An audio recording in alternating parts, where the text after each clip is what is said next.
Cześć, miałem przebiegły plan, a mianowicie chciałem tutaj przyjść, czyli na Łęki Rogalińskie, do Rogalina, tak aby nie musieć się przepychać, tutaj rozpychać ramionami, barami i tak dalej. Chciałem sobie ze spokojem przyjść, pofotografować, więc moi drodzy, posłuchajcie tego, jaka to jest desperacja. Wziąłem sobie jeden dzień urlopu, żeby tutaj przyjść, czyli w środku tygodnia jestem i co?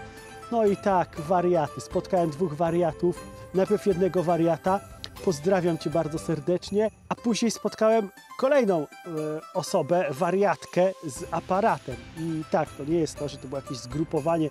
Każdy z nas przyszedł sobie tutaj po prostu pofotografować i to jest szaleństwo. To jest szaleństwo, wariaty moje drogie. Jeśli oglądacie ten film, no to ja Was bardzo serdecznie pozdrawiam i napiszcie mi w komentarzu, że cześć, to my. Więc będzie mi bardzo miło. Fajnie jest kogoś poznać. Najgorsze z tego wszystkiego jest to, że te wariaty, zarówno jeden, jak i drugi, nie rozpoznały. I to już jest siara, bo ja już robię takie filmy najniższych lotów. To już jest po prostu patologia fotograficzna, to co ja kręcę. I tak sobie myślałem, że kurczę, tak będę przychodzić tylko w środku tygodnia, żeby mnie nikt, nie daj Boże, nie rozpoznawał. I nie wiem, ja muszę sobie zrobić jakąś operację plastyczną czy coś. No jest wstrętnie. Dobra, ale powiem Wam tak, co mnie tak naprawdę skłoniło, żeby wyjść tutaj i sfotografować, oprócz pogody, ale ja muszę zrobić zdjęcie. Bo nie wytrzymam.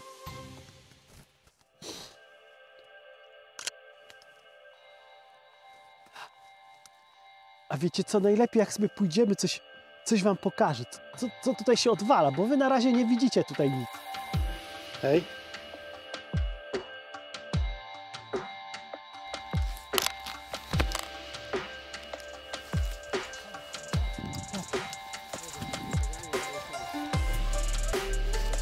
Cześć, dzięki, ja słyszę. Myślałem, że tylko ja będę dzisiaj taki zwalony, żeby tu przyjść. Hej. No kurde, no powiem Ci, że ja wiem, urwa, kurde.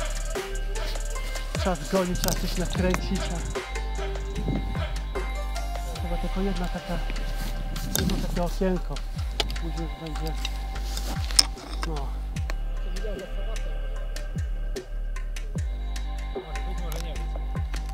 No dlatego dzisiaj taki wyjadzik.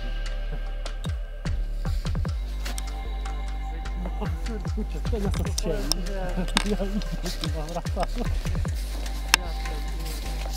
Do przyjemności.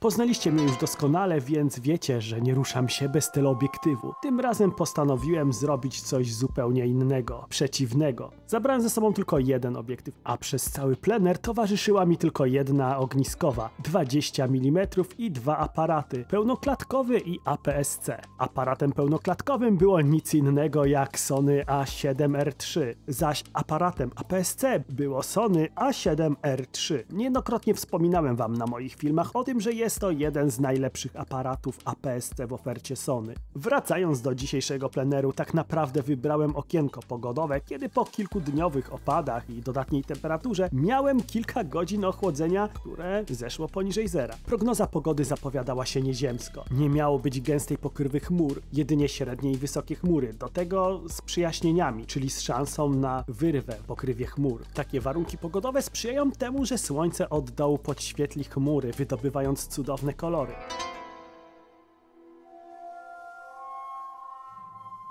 Patrzcie wariaty, co tutaj się wyprawia.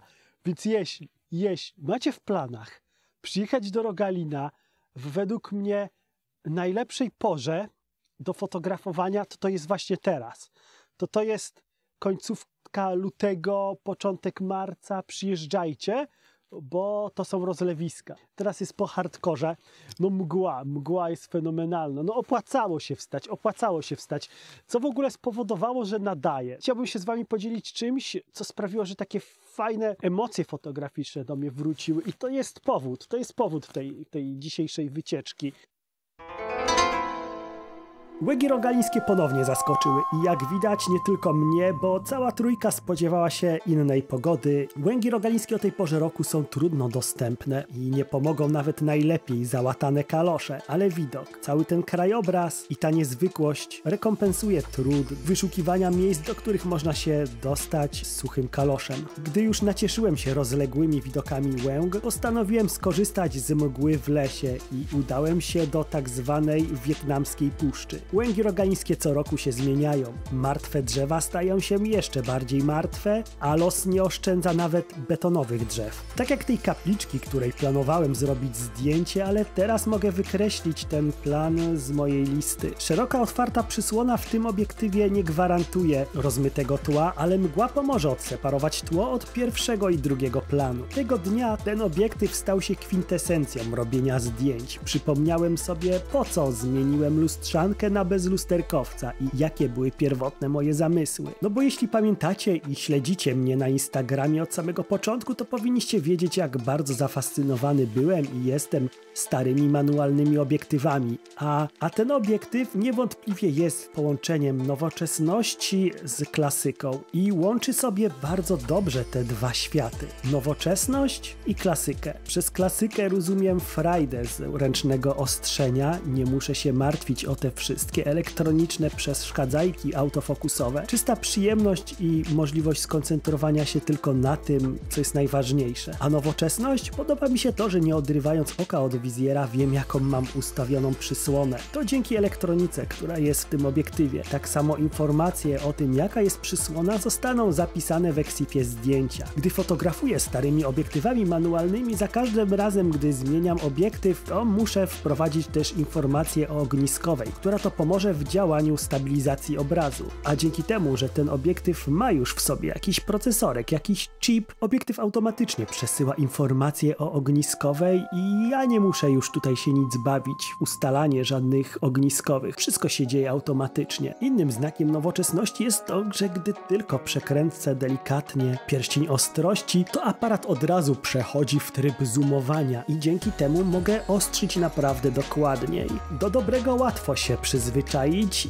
Naprawdę fantastycznie bawiłem się tym obiektywem, na tyle fantastycznie, że w plecaku spakowałem jeszcze dwa inne obiektywy szerokokątne, które miały mi posłużyć do porównania, bo chciałem porobić sobie testy, ale tak dobrze się bawiłem, że zapomniałem ich wyciągnąć. Może nie zapomniałem, nawet nie chciałem. Chciałem, aby ta fotograficzna chwila trwała i nie wiem, czy wy też tak macie, ale ja tego dnia znalazłem swój fotograficzny zen, swoją fotograficzną równowagę. Czas dla mnie zatrzymał się wtedy w miejscu i nawet nie czułem chłodu, stojąc po kostki w lodowatej wodzie. A dlaczego wolę manualne ostrzenie? No tutaj przykładem mogą być choćby moje ukochane panoramy i to, jak precyzyjnie możemy sobie ustalić zadaną ostrość i się tym nie przejmować. Nie musimy się bać tego, że gdy wyłączymy i ponownie włączymy aparat, to nagle ustawi się ostrość w zupełnie innym miejscu. Fajną sprawą w przypadku manualnych obiektywów i w przypadku tego obiektywu jest mała ściąga dotycząca odległości hiperfokalnej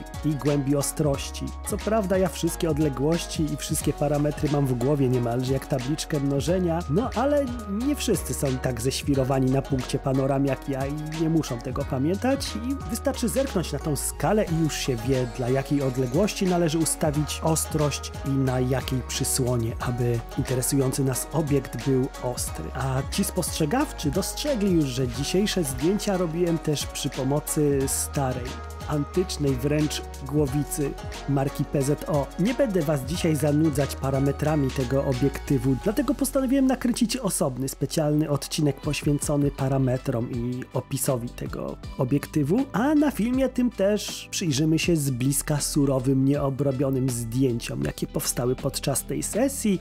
Ja sam jestem ciekawy, jak wyszły te zdjęcia oraz to, jak rysuje ten obiektyw.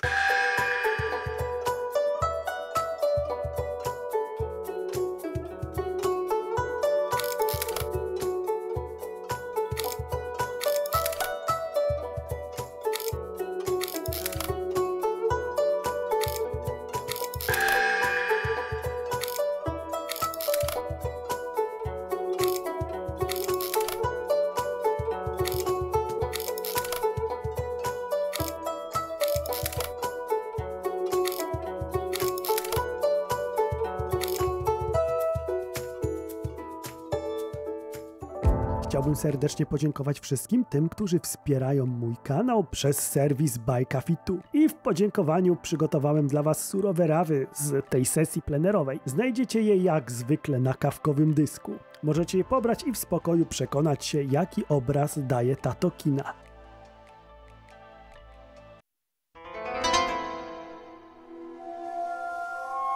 Obiektyw, który jest, jak ja miałbym go porównać. Od razu zrobię podsumowanie, zrecenzowanie.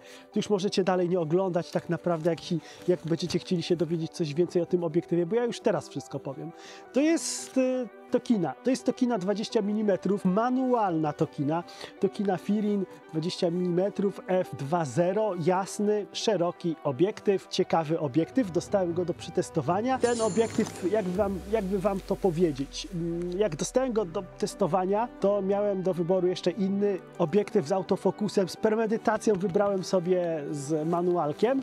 I powiem wam tak, czy brać manualka, czy nie brać manualka. Jeśli chodzi o ogniskowe, 20 mm, dla aparatów Sony, no to tokina ma tutaj po prostu hardkorową robotę, żeby się przebić. I współczuję z każdemu producentowi, który chce się przebić przez 20 mm. Bo samo Sony ma kilka odmian obiektywów 16 do 35. Samo Sony ma kilka odmian 12, 24. Tanie, drogie, bardzo drogie. Sony ma w końcu 20, 1.8. To 20 1.8 to jest jeden z najostrzejszych obiektywów, jaki możecie kupić pod Sony. To jest po prostu dewastator matryc. Myślę, że Sony bez ściemy produkuje obiektywy po to, żeby w przyszłości wyprodukować matrycę 80 megapikseli i żeby GM-ki wyrabiały na tych matrycach. Jest naprawdę ciężko. Do tego są niezależni producenci. Jest Samyang, Tamron, Sigma, Viltrox. Muszę wymienić te wszystkie nazwy, żeby było uczciwie. Wszędzie tam jest 20. Ale tokinka ma kilka przewag.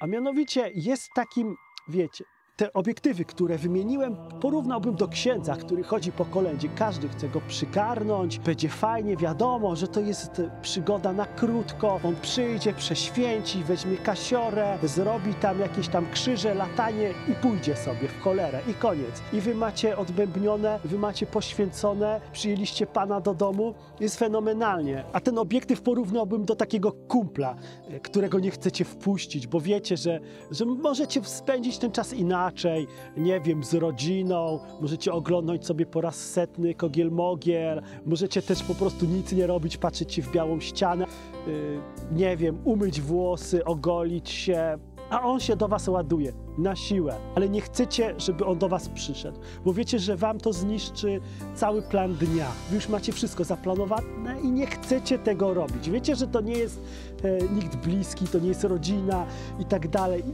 No nie chcecie, ale summa summarum kumpel przychodzi, otwieracie mu drzwi, kumpel wita was z kratą piwa pod pachą, pizzucha, rozkręca imprezę, robi po prostu gnój, razem tak dobrze się bawicie, żygacie, skaczecie, rozwalacie wszystko w domu, demolka, bierzecie telewizor, wypieprzacie, mieszkacie na 4. piętrze, wypieprzacie telewizor, jest po prostu taka masakra, że hej, właśnie taka jest ta tokina. Tak, jeśli miałbym ją porównać do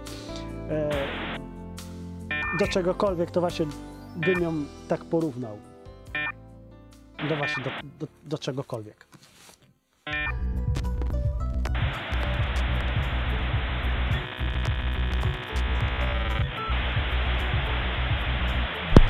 A dla reszty mam takiego pro-tipa. W opisie pod filmami plenerowymi znajduje się lista sprzętu, który brał udział na sesji zdjęciowej, więc przyglądajcie się, czy znajdzie się tam wspomniana tokina, czy zbudowaliśmy stały związek, czy jednak była to tylko jednorazowa wakacyjna przygoda.